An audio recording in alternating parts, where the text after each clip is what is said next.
দাদু আর নাতি ওয়াজ শুনতে গেছে, রাত 12টা পর্যন্ত ওয়াজ শুনে বাড়ি আসছে। আস্তে আস্তে ক্যানেল পার হইতে হয়েছে, বিরাট বড় ক্যানেল। দাদুর জামা কাপড় কিছুই ভিজলো না, নাতির সব ভিজে গেছে, জামা লুঙ্গি কাপড়। দাদু বলছে শীতের সময় ভিজলো কেন রে? বলে ভিজবে না, এক বুক পানি। বলে কই আমার ভিজলো না? বলে তোমার কি করে ভিজবে?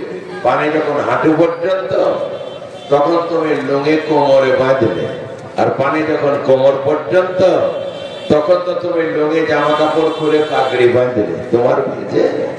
বলে বাদর তোর ভিজলো কেন?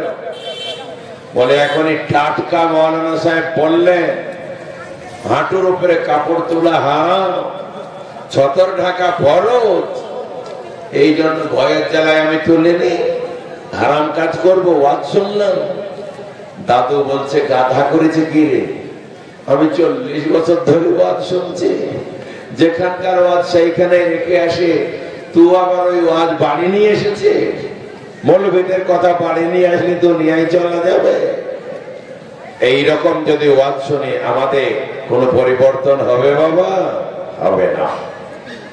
আল্লাহর নবী দুনিয়া থেকে এত দূরে থাকতেন। হযরত আব্দুল্লাহ ইবনে মাসউদ রাদিয়াল্লাহু তাআলা আনহু বলেন, নামা রাসূলুল্লাহ সাল্লাল্লাহু আলাইহি ওয়াসাল্লাম আলা হাসিরিন, আল্লাহর নবী খেজুরের বিছানায় শুয়েছেন, লেপ নাই, তোশক নাই, গদি নাই। আল্লাহর নবী যখন খেজুরের বিছানা ছেড়ে উঠলেন, আল্লাহর নবীর শরীরে খেজুরের বিছানার দাগ হয়ে গেল। নরম শরীরে মনে হচ্ছে যেন খেজুরের বিছানা পাড়ায় আছে। সাহাবারা বললেন,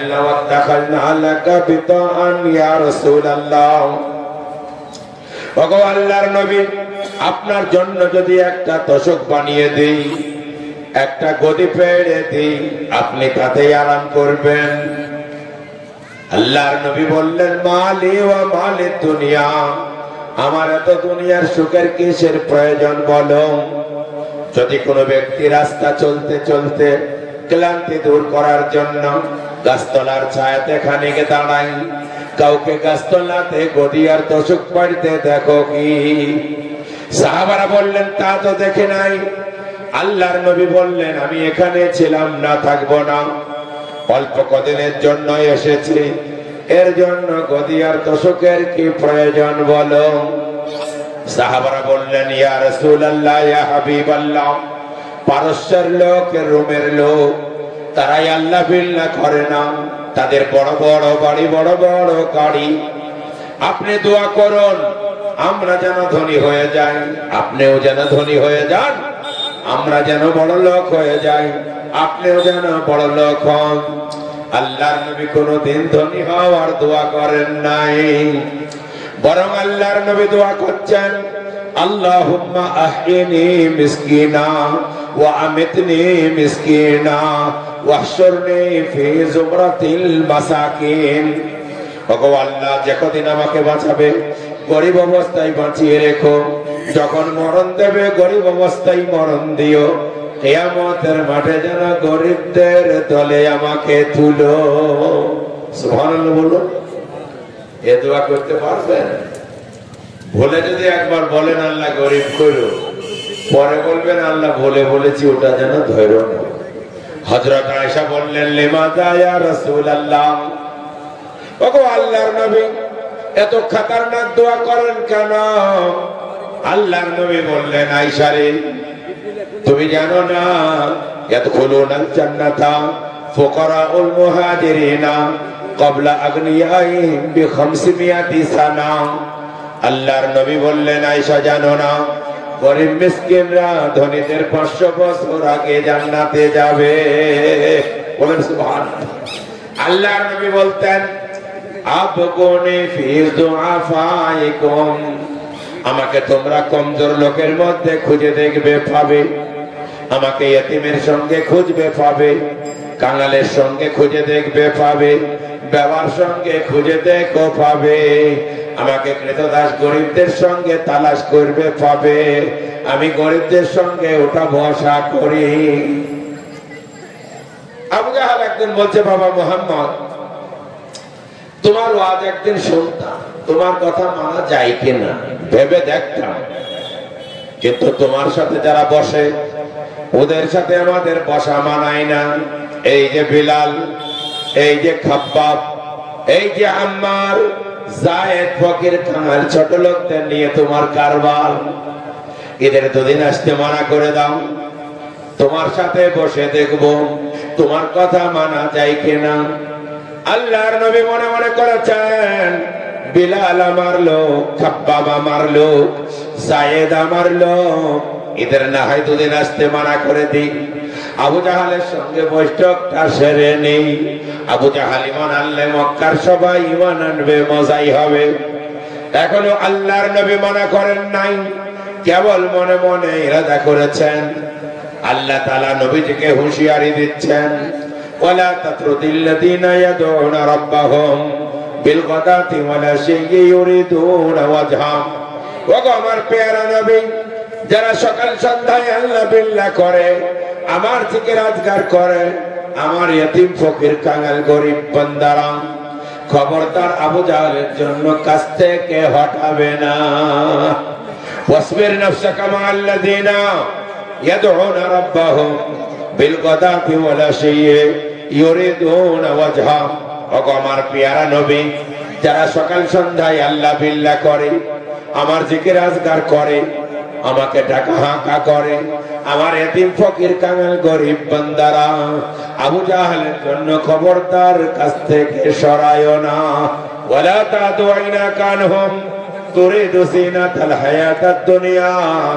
তোমার রহমতের নজর, তোমার দয়ার নজর তাদের কাছ থেকে সরায় না, দুনিয়ার জিন্দেগিকে প্রাধান্য দেবে না। আল্লাহর নবী তাই তিনি গরিবদের সঙ্গে উঠতেন, বসতেন। আল্লাহর নবী বলতেন, ইন্নাল্লাহা লা ইয়ানজুরু ইলা সুওয়ারিকুম। আল্লাহর নবী বলতেন, আল্লাহ কারো রূপ দেখেন না, আল্লাহ কারো ধন দেখেন না, ওয়ালাকিন ইয়ানজুরু ইলা কুলুবিকুম ওয়া আমালিকুম। বরং আল্লাহ মানুষের অন্তর দেখেন, আমল দেখেন। কার অন্তর ভালো, কার আমল ভালো, সে তত আল্লাহর কাছে ভালো। এই জন্য বলবো বুজুর্গদস্ত নবী আমার বললেন, আদ-দুনিয়া দারুন মাল্লা দারালা। দুনিয়া তার ঘর, আখিরাতে যার ঘর নাই। দুনিয়া তার মাল, আখিরাতে যার মাল নাই। আল্লাহর নবী বললেন, ওয়ালা হুয়াজমাউ মাল্লা ইয়াকলালা। আর দুনিয়া দুনিয়া সেই করে আসলে যার আখিল নাই। তুমি দুনিয়া আনুনি নিয়ে যেতে পারবে না। আল্লাহ বলেন, কামা বাদানা আউওয়ালা খালকিন নুঈদু ওয়াদান আলাইনা ইন্না কুন্না ফাইলিন। যেমন তুমি ন্যাংটা হয়ে, উলঙ্গ হয়ে, বিনা খতনায় এসেছো, সেইভাবে ন্যাংটা হয়ে, উলঙ্গ হয়ে, আবার বিনা খতনায় আল্লাহর দরবারে হাজির হবে। ওয়াদান আলাইনা ইন্না কুন্না ফাইলিন। আমি যাহা বলছি তাহা ঘটবে, এর বাইরে কিছু হবে না। আমরা দুনিয়া নিয়ে যেতে পারবো না।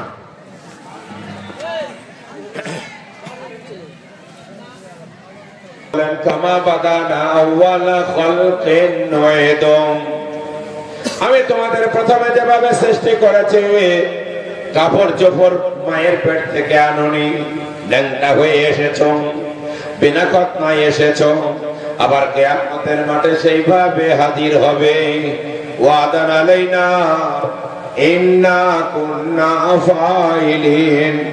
আমি যাহা বলছি তাহাই ঘটবে, এটাই আমার চরম সিদ্ধান্ত, এর বাইরে কিছু হবে না। একজন লোক ভূমি চষতে গেছে, দেখছে ভূঁইয়ের আলে একটা বিশ্ব সুন্দরী মেয়ে দাঁড়িয়ে। বলে, তুমি কে গো? বললো, আমি বিশ্ব সুন্দরী গো। চাষি বলছে, খবর কি? বললো, আপনাকে আমার বিয়ে করতে মন যাচ্ছে। চাষি গরু নাঙল সব ছেড়ে দিয়ে এই বিশ্ব সুন্দরী মেয়েটাকে নিয়ে কাজীর কাছে গেছে। কাজীকে যে বলছে, কাজী সাহেব ভাগ্য খুলে গেছে, আমার ভাগ্যে বিশ্ব সুন্দরী মেয়ে জুটেছে, আপনি আমার বিবাহ দেন, যে কদিন দুনিয়াতে আছি একটু আরাম করি। কাজী সাহেব বলছে, আরে তো ঝুপড়ি ঘরে থাকালো, ঠোঁট ফাটা, হাত ফাটা, হাতে কাদা, পায়ে কাদা, নাঙল আনলো, আর এত বিশ্ব সুন্দরী, তোর বাড়িতে এটা তো মানাবে না, তুই চলে যা, আমি কাজী সাহেব মানুষ, আমি বিয়ে করি, এ আমার যোগ্য বিয়ে। চাষি বলছে, কাজী সাহেব গরু নাঙল রেখে এসছি, পাচন কিন্তু হাতে আছে, বেশি গোলমাল করলে পাচনটি ফাটিয়ে দেবো। দু পাচন মেরে দিয়েছেন, কাজী সাহেবের রক্ত বার হয়ে গেছে। এবারে কাজী আর চাষি বিচার নিয়ে গেছে বাদশার কাছে। বাদশা বলছে, খবর কি? বলে, আমাকে মেরেছে। বলে, মারবো না, আমি বিয়ে করতে এসেছি বিশ্ব সুন্দরীর সাথে, বিবাহ দিয়া বাদ দিয়ে, পড়ানো বাদ দিয়ে আমার স্ত্রীকে কেড়ে নিয়ে বলছে বিয়ে করবো, বিয়ে করবো, ওর গোষ্ঠী বেঁচে। তখন কাজী সাহেব বলছে, এ কাজ করলে কেন? ম্যানেজার কাজী বলছে, হুজুর আপনিই বলুন, এ ঠোঁট পাটা, হাত পাতা, হাতে কাঁদে, পায়ে কাদা, ঝুপড়ি ঘরে থাকা লোক, আরে বিশ্ব সুন্দরী ওর বাড়িতে মানাবে? এই জন্য বলেছিলাম আমি বিয়ে করি, তো কেটে পড়া আমাকে মেরেছে। বাদশা বলছে, কাজী কথা তো ঠিক বলেছে, তোর বাড়িতে জিনিস মানাই না, কিন্তু কাজী তোর বাড়িতেই বা কি করে মানায়? তুই তো সামান্য কাঁদছি, এই যে বিশ্ব সুন্দরী, এর যদি বিবাহ হয় আমি বাদশার সাথে ভালো মানাবে, আমি বিবাহ করবো, তোরা দুইজনাই সরে যা। মেয়েটা এখনো মুখ খোলেনি। মেয়েটা এবার বললো, আমি একজন মহিলা, আপনারা তিনজন টানাটানি করছেন, আমার এখন সিদ্ধান্ত, আমি দৌড়াবো, যে আমাকে ধরতে পারবে তাকে আমি বিবাহ করব। এই বলে মেয়েটা দৌড়তে লাগলো। কাজীও দৌড়ই, বাদশাও দৌড়ই, চাষিও দৌড়ই। বাদশার বেশি দৌড়ানোর হিম্মত নাই। কিছু দূর যাওয়ার পরে ক্লান্ত হয়ে পড়ে গেল। তারপরে কাজীও কিছু যাওয়ার পরে ক্লান্ত হয়ে হাঁপিয়ে ধুপিয়ে পড়ে গেল। বাচ্চা এখন, আপনার চাষি এখনো ছুটছে, বলছে আমার জিনিস আমাকে আল্লাহ দিয়েছে, জামিলা থাম। কিন্তু ও থামবে কেন? কতই বা দৌড়বে। কিছু দূর যাওয়ার পরে চাষিও পড়ে গেল। মেয়েটার ঘাম পর্যন্ত বার হলো না। মেয়েটা তিনজনকে খাড়া করে বলল, দেখো আমি একজন মহিলা, আমাকে তোমরা বিবাহ করার জন্য তিনজনাই ধরার জন্য দৌড়েছিলে, তিনজনে ক্লান্ত বিশ্রান্ত হয়ে চিৎপাটাং হয়ে পড়ে গেছ, আমার কিছুই হয়নি। আমি হলাম এমন মহিলা, আমার ঘাম বার হয়নি। আমি তোমাদের বলি, আমি আসল মহিলা নয়, আমি হলাম দুনিয়া। সবাই দুনিয়াকে ধরব ধরব করে, আজ পর্যন্ত কোনো বাহাদুর দুনিয়াকে ধরতে পারে না। সবাই চিৎপাটাং হয়ে কবরে চলে যায়, আর দুনিয়া দুনিয়াতেই থাকে। যত সোনা, যত জাতি, যত কাঞ্চন, হীরা, মুক্তা সব দুনিয়াতেই আছে। আর যারা টানাটানি করছিল সবাই আপনার কবরে চলে গেছে। যদি আপনার যদি বিশাল টাকা হয়, এখানে একটা গ্রামে বাড়ি, তারপরে যদি বেশি টাকা হয় আপনার বহরমপুরে ফ্ল্যাট, তারপরে যদি বেশি টাকা হয় কলকাতায় ফ্ল্যাট। আপনি বললে, বাবারে এবার রমজান কলকাতা কাটাবো, আমাদের স্করপিও গাড়ি আছে, আমাদের বাড়ির 10টা ফ্যামিলি, ছোট বড় সবাই চলে যাব। এই বাবুলতলের বাড়িতে তালা, বহরমপুরের বাড়িতে তালা মেরে দিয়ে এবার রমজান আর ঈদে আমরা কলকাতার বাড়িতে করব। ঠাই ঠাই করে স্করপিও চড়ে চলে যাচ্ছিলেন। যেতে যেতে কৃষ্ণগড়ে ট্রাকের সাথে স্করপিওর ধাক্কা এমন জোরে লাগলো, আপনার গোটা 8-10 জনই খতম। এই বাবুলতলের বাড়ি থাকলো, বহরমপুরের বাড়ি থাকলো, কলকাতার বাড়িতে যাওয়াই হলো না। দুনিয়া দুনিয়াতেই থেকে গেল, সবাই দুনিয়া ছাড়া হলো। হতে পারে না, পারে না বাবা। এই জন্য এর নাম দুনিয়া। আল্লাহ আমাদের কখন টান দেবে আমরা তাহা জানি না। আপনার সাথে আমার সাথে যেটা যাবে সেটাই আপনার ঈমান এবং আমল। ঈমান আমল যদি ভালো হয় আমরা রেহাই পাবো, আর যদি ঈমান না নিয়ে যেতে পারি আমাদের কোনো মূল্য নাই। কিয়ামতের মাঠে একটা মোটা তাজা লোককে হাজির করা হবে, তারপরে তাকে মিজানে চাপানো হবে, পাল্লায় চাপানো হবে। দেখা যাবে তার মাছির পরের সমান ওজন নাই। সবাই বলবে এত মোটা লোকের ওজন হলো না কেন? আল্লাহ বলবেন ফালা নুকিমু লাহুম ইয়াওমাল কিয়ামাতি ওয়াজনা। যাদের ঈমান আমল নাই কিয়ামতের মাঠে তাদের পাল্লায় চাপানো হবে না, মাছির পরের সমান ওজন হবে না। এই জন্যই আমরা দুনিয়ার নিয়ে যেতে পারবো না। আমাদের সাথে এসেছে ঈমান আমল, আমরা যদি রাখতে পারি সেটাই আমার আপনার সাথে যাবে। ইমাম আবু হানিফা রাহমাতুল্লাহ আলাইহি একটা মহিলা এসে বলছে, হুজুর আপনাকে একটা প্রশ্ন করবো। বলো কি? বলে আপনারও দাড়ি আর আমার এই ছাগলেরও দাড়ি, আপনি ভালো না আমার ছাগল ভালো? আমরা হলে রেগে লাল হয়ে যেতাম, আমার সাথে ছাগলের তুলনা করলে। ইমাম আবু হানিফা বললে, বাবারে তুমি দারুণ প্রশ্ন করেছ। ইমাম আবু হানিফা বললেন, যদি আমি ঈমান আমল নিয়ে মরতে পারি তাহলে তোমার ছাগলের দাড়ি থেকে আমার দাড়ি ভালো, আমি ভালো। আর যদি ঈমান আমল না নিয়ে যেতে পারি আমার থেকে তোমার ছাগল অনেক ভালো। ছাগল মারা গেলে জাহান্নামে যাবে না, বেঈমান মারা গেলে জাহান্নামে যাবে। এই জন্য বুজুর্গ দোস্ত, ঈমান আমল যদি না থাকে আপনার আমার কোনো মূল্য নাই। পৃথিবীতে আমরা কিছু আনিনি, নিয়ে যেতে পারবো না। এই জন্য আমরা ঈমান আমল তৈরি করব। পৃথিবীতে যা কিছু দেখছেন ধন সম্পদ, এগুলাই আপনার ভাগ্যে যতটাই আছে আপনি পাবেন। কর্ম যদি ভালো করেন হালাল পাবেন, আর কর্ম যদি খারাপ করেন ততটাই পাবেন, হারাম পাবেন। আপনার ভাগ্যে যতটা আছে তার বেশি আপনি পাবেন না। যদি কর্ম ভালো করেন আপনি ততটাই পাবেন, হালাল পাবেন। আপনার ভাগ্যে একতলা দুতলা পাঁচতলা যদি থাকে হার হালে পাবেন। কর্ম ভালো করলে হালাল পাবেন, খারাপ করলে হারাম পাবেন। একটা উদাহরণ দিই, হযরত ওমর ফারুক রাদিয়াল্লাহু তাআলা আনহু তিনি রাস্তা দিয়ে ঘোড়ায় চড়ে কোথাও যাচ্ছেন। যেতে যেতে যেতে যেতে ওনার আসরের নামাজের সময় হয়ে গেল।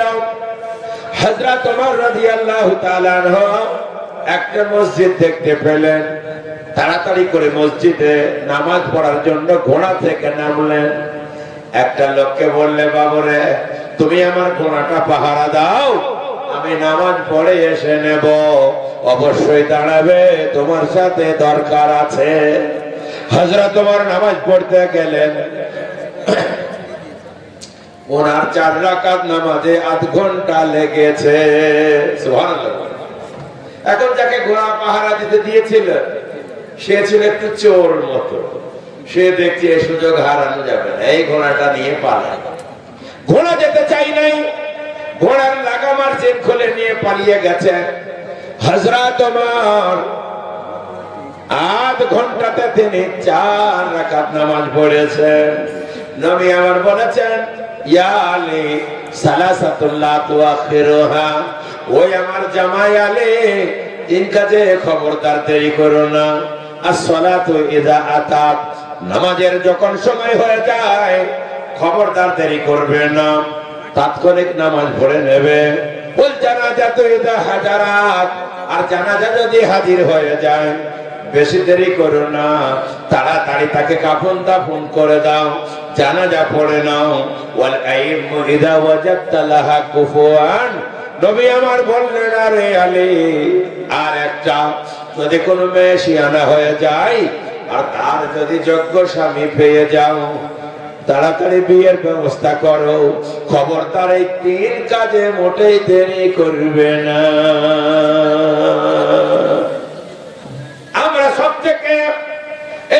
কাজে বেশি দেরি করে, আমরা নামাজে অবহেলা করি, পড়তেই চাই না। আমরা জানাজা হয়ে গেলে ওই ওকে ডাকো তাকে ডাকো, চেন্নাই থেকে বড় ছেলেকে ডাকো আর আমেরিকা থেকে বড় বেটাকে ডাকো, করতে করতে 3 দিন কাটিয়ে দেই। এটা ভালো কাজ নয়, শরীয়তের বাইরের কাজ। নবী আমার বলেন 3 কাজে মোটেই দেরি করা চলবে না। as-salatu idha atat, নামাজের যখন সময় হয়, ওয়াল জানাজাতু ইযা হাদারাত, জানাজা যখন উপস্থিত হয়, ওয়াল আইমু ইযা ওয়াজাদতা লাহা কুফুয়ান, মেয়েরা বড় হয়ে যায়, শিয়ানা হয়ে যায়, তাড়াতাড়ি তাকে দেরি না করে বিয়ে দিয়ে দাও। ডাক্তার খুঁজতে খুঁজতে, মাস্টার খুঁজতে খুঁজতে, ইঞ্জিনিয়ার আর মিলিটারি খুঁজতে খুঁজতে, খবরদার মেয়েটার 28 বছর বয়স করো না। এই সময় যদি কোনো পাপ করে, ব্যভিচার করে, ওই ব্যভিচারের গুনাহ মাতা পিতার ঘাড়ে চড়ে।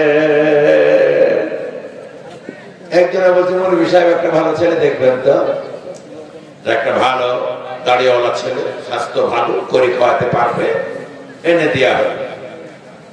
বলে মাস্টার মশাই আপনার মেয়ের সাথে এই ছেলের বিয়ে দেন, স্বাস্থ্য ভালো, শরীর ভালো, কারিগর মোটামুটি আছে, আপনার মেয়েকে সিনেমা দেখাবে না, ভিডিও দেখাবে না, সুদ খাওয়াবে না, করে কমে খাওয়াতে পারবে, এই ছেলেটাকে মেয়ে দিয়ে দেন। মাস্টার তখন বলে মৌলভী সাহেবের একটু বুদ্ধি নাই রে, আপনাকে একটা ভালো ছেলে দেখতে বললাম আর ফিরি দাড়িওয়ালা মৌলভী চলে এসেছে, আপনার এইটুকু হোশ না, ভালো মানে কিছু বুঝেন না। মিলিটারি চাকরি হলে 10 লাখ পর্যন্ত দেবো, প্রাইমারি হলে 20 লাখ পর্যন্ত দেব, হাই স্কুলের ছেলে যদি পান চাকরি করা 30 লাখ দেবো।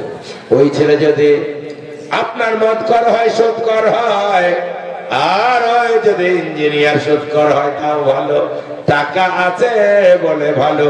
এই ইঞ্জিনিয়ার, ডাক্তার আর মাস্টার খুঁজতে খুঁজতে মেয়েটার 28 বছর বয়স হয়েছে। আপনাদের লজ্জা হয় না? আপনি আর আপনার স্ত্রী এক ঘরে থাকেন, আর এই জলজন্ত যুবতী মেয়েকে এক ঘরে দেন, সারাদিন সে সারা রাত চালের বাতা গুজে গুনে আর টেনশন করে আর টানা নিঃশ্বাস ফেলে, আর আপনার বাড়ির উপরে আল্লাহর গজব নাজিল হয়। এই জন্য নবী বললেন মেয়ে সেনা হয়ে গেলে মোটেই দেরি করা চলবে না, তাড়াতাড়ি বিবাহের ব্যবস্থা করতে হবে। হযরত ওমর দেখলেন আমার নামাজের সময় হয়েছে, ঘোড়াটা পাহারা দিয়ে নামাজ পড়তে গেলেন। এ চোর ঘোড়া নিয়ে পালানোর চেষ্টা করলো, যে ঘোড়া যেতে চাইল না, ঘোড়ার লাগাম খুলে নিয়ে পালিয়েছে। হযরত ওমর 4 রাকাত নামাজ 8 ঘন্টা পড়েছেন। আমাদের 4 রাকাত নামাজে কতক্ষণ লাগে গো? 4 মিনিট। কারো কারো আবার 1.5 মিনিটেও হয়, হয় না? হয় না? কবিত্রের দানা খাওয়ার মতো ফাটাফাট ফাটাফাট মেরে দিয়ে চলে আসা। আল্লাহর নবী এক জিহাদে গেছেন, অনেক রাত হয়ে গেছে। নামাজ কারে বলে দেখো? জিহাদে গেছে, অনেক রাত হয়ে গেছে। আল্লাহর নবী 2 জন সাহাবীকে বললেন তোমরা একটু জাগো, আমাদের পাহারা দাও, আমরা একটু ঘুমাই। সাহাবারা নবীজি সবাই ঘুমিয়ে গেলেন। এরা 2 জনা পাহারা দিতে লাগলো। চারিদিকে তাকিয়ে দেখলো কেউ নাই। একজন বলল আমি 2 ঘন্টা ঘুমাই, তুমি 2 ঘন্টা পাহারা দাও, তারপরে আমাকে তোলাবে আর তুমি ঘুমাবে, আমি পাহারা দেব। এ বেচারা একলা চারিদিকে তাকিয়ে দেখলো কেউ নাই। ও বলছে বেকার দাঁড়িয়ে থাকা মানে নামাজে দাঁড়াই। সূরা ফাতিহার পরে সূরা কাহাফ শুরু করেছে, আর এমন সময় দুশমন চারিদিক থেকে তীর মারতে লেগেছে। একা একে 70টা তীর তার শরীরে লেগেছে। ও বেচারা 2 রাকাত নামাজ 8 ঘন্টা ধরে পড়েছে। তারপরে সালাম ফিরিয়ে সাথীকে ডাকছে, ভাই ওঠ ওঠ, আমাদের দুশমন চলে এসেছে। সাথী উঠে দেখছে তার শরীরে 70টা তীর ঝুলছে। সাথী বলছে ভাই রে, প্রথম তীর যখন মারল তখন তো কেন আমাকে জাগালে না? ও তখন বলছে ভাই কি বলবো, আমি সূরা ফাতিহার পরে সূরা কাহাফটা ধরেছি, আর সূরা কাহাফটা পড়তে এত মজা লাগছিল, এত মিষ্টি লাগছিল, কখন কখন 70টা তীর লেগেছে। সূরা কাহাফের মিষ্টিতে বুঝতেই পারিনি সূরা কাহাফটা ছিল 1.25 পারা লম্বা। ওইটা শেষ না করে আর রুকুই যেতে পারলাম না। সুবহানাল্লাহ বলো। আর আমরা এমন নামাজি, আমাদের গায়ে ভয়ে মশা বসে না। মশাও জানে এই ভণ্ড নামাজি নামাজের মধ্যে আমাকে মার্ডার করে দেবে। এ হলো নামাজ। বুজুর্গ দোস্তম, হযরত ওমর আধ ঘন্টা ধরে নামাজ পড়ে এবার ফেরত আসলেন। এসে দেখলেন ঘোড়া দাঁড়িয়ে আছে, লাগাম নাই, জেন নাই। হযরত ওমর দেখলেন সে পাহারাদারও নাই, পালিয়েছে। হযরত ওমর মনে মনে করলেন বিনা লাগামে আমি কি করে চড়বো ঘোড়াতে। তাই লাগাম খুঁজতে লাগলেন। দেখলেন একটা দোকানে অনেক লাগাম, ওনার লাগামটাও ঝুলছে। চোর বেচে দিয়ে পালিয়ে গেছে। হযরত ওমর বললেন কত করে? বললেন হুজুর পুরাতন গোলা 3 দিরহাম। এই নতুন পুরাতনটা 3 দিরহাম আর নতুন গোলা 5 দিরহাম। হযরত ওমর বললেন এইরকম একটা লোক বেঁচে গেল না বলে। হযরত ওমর বললেন আফসোস, ওকে যখন আমি ঘোড়াটা পাহারা দিতে দিই তখন নিয়ত করেছিলাম ও যদি আমার ঘোড়া পাহারা দেয় নামাজ পড়ে এসে পারিশ্রমিক হিসাবে 3 দিরহাম দেব। বেচারা 3ই পেয়েছে, কর্ম খারাপের জন্য হারাম পেয়েছে।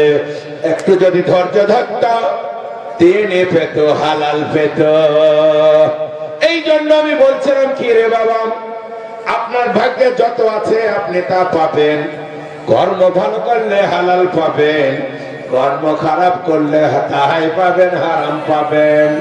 এই জন্য খবরদার, আমরা সুদের রাস্তা গ্রহণ করব না, মেরে নেওয়ার রাস্তা গ্রহণ করব না, আমরা চুরির রাস্তা গ্রহণ করব না।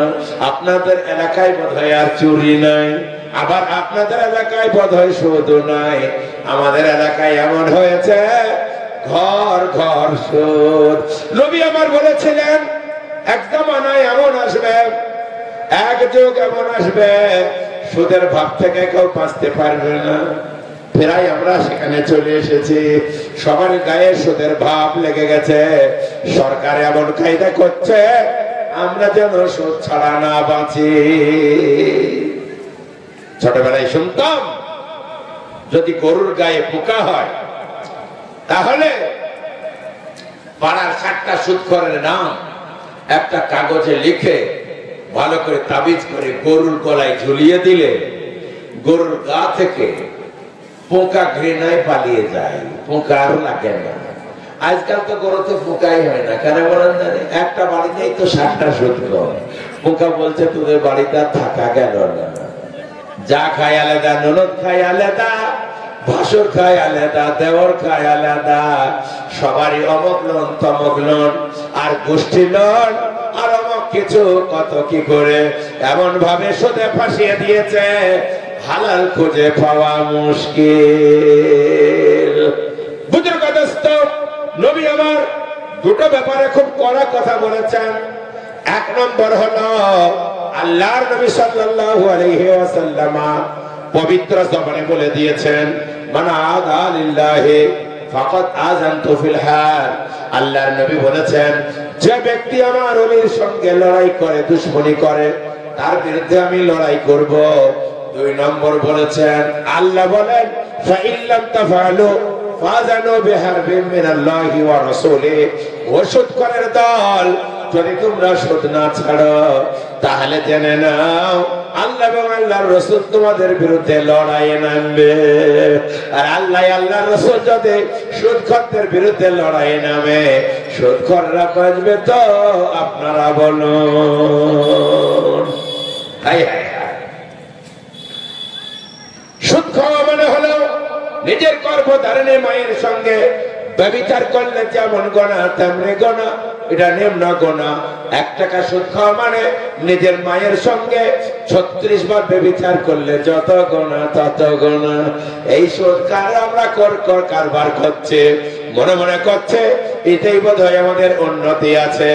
না রে বাবা, যে আল্লাহ 100 মাঠে বিঘেতে 3 মণ ধান দিয়েছে, এখন আল্লাহ 30 মণ ধান দিচ্ছে।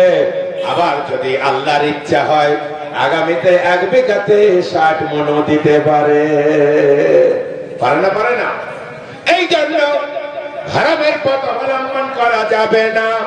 আল্লাহ তাবারক তাআলা বলেছেন, খবরদার তোমরা খারাপ রাস্তায় যাবে না, ভালো রাস্তা গ্রহণ করো, ভালো খাও, তোমার ভাগ্যে যা আছে পাবে। হালাল উপার্জন করো, কর্ম ভালো করো, হালাল পাবে। কর্ম খারাপ করলে তাহাই পাবে, হারাম পাবে। তোমার ভাগ্যে যা আছে তার বাইরে হবে না। আর একটা উদাহরণ দিই, একজন বিখ্যাত নবী ছিলেন, নাম তার হযরতে মূসা।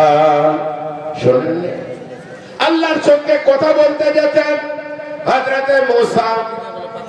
আল্লাহ তাআলা এই জন্য ওনার উপাধি দিয়েছেন কালিমুল্লাহ। আল্লাহর সঙ্গে কথা বলতেন, তাই বলে আল্লাহকে দেখতে পাননি। 1,24,000 পয়গম্বরের মধ্যে কেবলমাত্র আল্লাহকে দেখতে পেয়েছেন আমার আপনার নবী মিরাজের রাত্রিতে। তাছাড়া আল্লাহকে কেউ দুনিয়ায় দেখেনি। আল্লাহ তাআলা কোরআনে বলেছেন, লা তুদরিকুল আবসার ওয়া হুয়া ইউদরিকুল আবসার ওয়া হুয়াল লাতীফুল খাবীর। তোমাদের চক্ষু আমাকে বরদাস্ত করতে পারবে না, দুনিয়ার চোখ আমাকে দেখতে সহ্য করতে পারবে না, আমি তোমাদের সহ্য করি। খবরদার দুনিয়ার চোখে আমাকে দেখতে চাইও না, আমাকে কেউ তোমরা দেখতে পাবে না। আপনারা মনে মনে করবেন, তাহলে যার ইবাদত করলাম তাকে কি আমরা দেখবো না? অবশ্যই দেখবেন। সেটা হলো জান্নাতে যে দেখবেন। কিয়ামতের মাঠে জান্নাতে আদানে আল্লাহ তাআলা মুমিনদের সাক্ষাৎ করবেন। মুমিনরা দেখে তাদের রূপ চেহারা দ্বিগুণ হবে, 1000 গুণ বেড়ে যাবে। এত আরাম পাবে ওই রকম কেউ পায় না। সাহাবারা বললেন, হুজুর গো, যত ভিড় হবে আমরা আল্লাহকে কি করে দেখব? কত লোক এসেছে, কত লোক আসবে, আর কত লোক আছে। এত ইমানদার বান্দাদেরকে আল্লাহ দেখা দিলে সবাই বোধহয় সুযোগ পাবে না। পেছনকার লোকরা দেখতে যে কোমর ভেঙে ফেলবে। আল্লাহর নবী বললেন, না না না, ইন্নাকুম সাতারাউনা রাব্বাকুম কামা তারাউনাল কমরা ফি লাইলাতিল বদরি লা তুযাম্মুনা বিহি। অতি সত্য তোমরা আল্লাহকে দেখবে যেমন পূর্ণিমার রাত্রির চাঁদ দেখো। সবাই মিলে কারো কোনো কষ্ট হয় না, সবাই আল্লাহকে দেখবে, কারো কোনো কষ্ট হবে না, তাদের জীবন শান্ত হয়ে যাবে। হযরত মূসা আল্লাহর সঙ্গে কথা বলতে যাচ্ছেন। উনি একবার দেখতে চেয়েছিলেন। আল্লাহ কোরআনে বলছেন, ফালাম্মা জা মূসা লিমিকাতিনা ওয়া কাল্লামাহু রাব্বুহু। হযরত মূসা নির্দিষ্ট সময়ে আল্লাহর সঙ্গে কথা বলতে লাগলেন আর বললেন, ক্বালা রাব্বি আরিনি, ওগো আল্লাহ তুমি আমাকে একবার দেখা দাও। আল্লাহ বললেন, ক্বালা লান তারানি, আমাকে দেখার তোমার হিম্মত নাই, আমাকে দেখার তোমার ক্ষমতা নাই, দুনিয়ার চোখ বরদাস্ত করতে পারবে না। ওয়ালাকিন যুরিল জাবাল ফাইন ইস্তাকাররা মাকানাহু ফাসাউফা তারানি, আমাকে দেখার আগে পাহাড়ে তাকাও, আমার রূপের একটুখানি তাজাল্লি পাহাড়ে নিক্ষেপ করব। পাহাড় যদি বরদাস্ত করতে পারে তুমি দেখতে চাও। হযরত মূসা বললেন, তাই হোক। ফালাম্মা তাজাল্লা রাব্বুহু লিল জাবালি জালাহু দাক্কা ওয়া খাররা মূসা সাইকা। আল্লাহর নূরের তাজাল্লি যেমন পাহাড়ে নিক্ষেপ করেছেন, হযরত মূসা বেহুশ হয়ে পড়ে গেলেন আর পাহাড় পড়ে সুরমা হয়ে গেল। এই জন্য দুনিয়ার চোখে দেখা সম্ভব নয়। অনেকে বলে, মৌলভী সাহেব যা দেখা যায় না তা মানা যায় না। অনেক জিনিস দেখা যায় না আমরা মানি। এই যে তার, কারেন্টের তার, এতে খবর আছে, এর ভিতরে মরণ আছে। আমরা মরণ দেখতে পেয়েছি। এখানে হেসেও নাই, কাস্তেও নাই, বমিও নাই, বোমও নাই, গলেও নাই, কিন্তু খবর আছে প্লাস্টিকের ভেতরে হাত দিয়ে ধরলে তো পটল তুলবি। এটা মানে না, মানে না। কেউ যদি বলে না মানে না, তাকে আসেন হাত দেন। তেমনি বুজুর্গ দোস্ত, অনেকের শরীরে সুগার আছে, কেউ বলে সুগার 500, 700, 650, সুগার মানে চিনি। আমরা সবাই মানে আছে, কিন্তু কেউ দেখতে পায়। কেউ বলেছে বাবারে আমার শরীরে 750 সুগার হয়েছে, তোরা 50 গ্রাম চিনি নিয়ে যে চা করে খাগা। কিন্তু ডাক্তার বলেছে আছে, এটা মানতে হয়। এই জন্য অনেক জিনিস দেখা যায় না, আমরা মানি। তেমনি আল্লাহকে দেখা যায় না, অনুভব করা যায়। ঠিক না বেঠিক বলুন? এক পীর সাহেবকে গ্রামের লোক সবাই মিলে ধরে বলছে, হুজুরগণ আপনি যে আল্লাহ আল্লাহ করছেন, আল্লাহকে যদি না দেখান মানবো না, মানবো না, মানবো না। বিশ্বাস দেখলো বিরাট বেকায়দা, তো দেখা সম্ভব নয়, বলেন আমি মানবো না। বিশ্বাস বললো তাহলে তোমাদের গ্রামের যে বড় নেতা প্রধান, তাকে আমার খানকাকে পাঠিয়ে দাও, আমি তাকে দেখাবো আল্লাহ থেকে। মডলকে ধরে বললে মডল তোমাকে দেখাবে। বলে মডল যদি দেখে এসে বলে আমি দেখেছি, মানবে তো? বলে অবশ্যই, আমাদের গায়ে মডল। পীর সাহেবের খানকায় সবাই চারিদিকে হাজির হয়ে গেল। মডল ঢুকে বলল, মডলকে পীর সাহেব বলল, মডলগণ এই দেখো আমার জায়নামাজের সামনে আমি আল্লাহকে দেখে, আল্লাহ তাআলা কোরআন, আল্লাহর নবী বলেছেন তা'বুদাল্লাহ কাআন্নাকা তারাহ ফাইন লাম তাকুন তারাহু ফাইন্নাহু ইয়ারাকা। তোমরা আল্লাহর ইবাদত এমন ভাবে করো যেন তোমরা আল্লাহকে দেখছো, আর যদি তুমি আল্লাহকে দেখতে না পাও এটা জানো আল্লাহ তোমাকে দেখছে। পীর সাহেব এই নিয়ত করে বললে বাবারে এখানেই তো আল্লাহ থাকে, ভালো করে তাকাও। মডল তাকিয়ে তাকিয়ে দেখতে বললো, কিছুই দেখতে পাইনি। পীর সাহেব তখন বলছে, মডল একটা কথা বলতে ভুল হয়ে গেছে। বলো কি?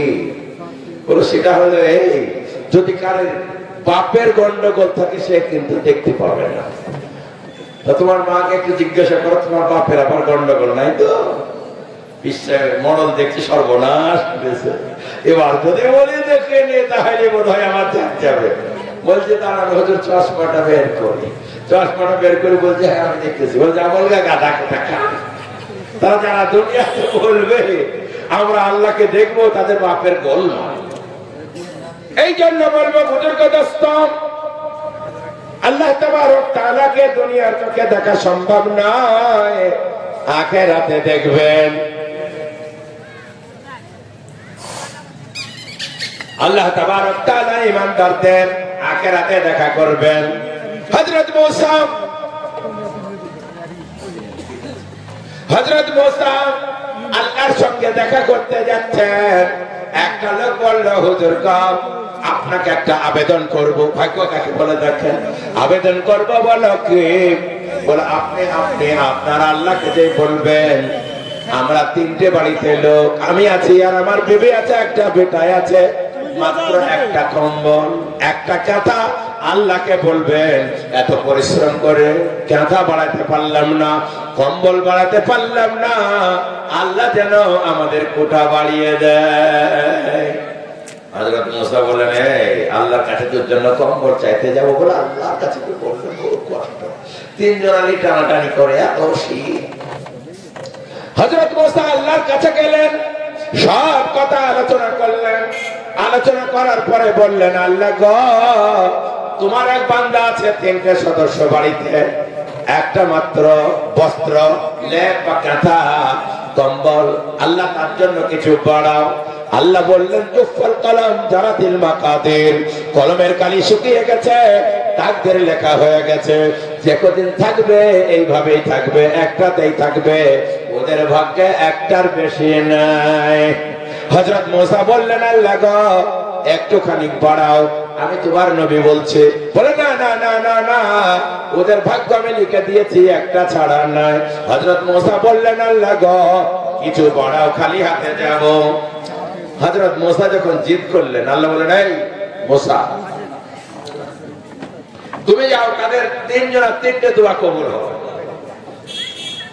তার একটা দোয়া কবুল হবে, তার বেটার একটা দোয়া কবুল হবে, তার বিবির একটা দোয়া কবুল হবে। বলে আল্লাহ যদি 100 লেপ চাই, বলে 100ই পাবে, কিন্তু ভাগ্যে একটা ছাড়া নাই।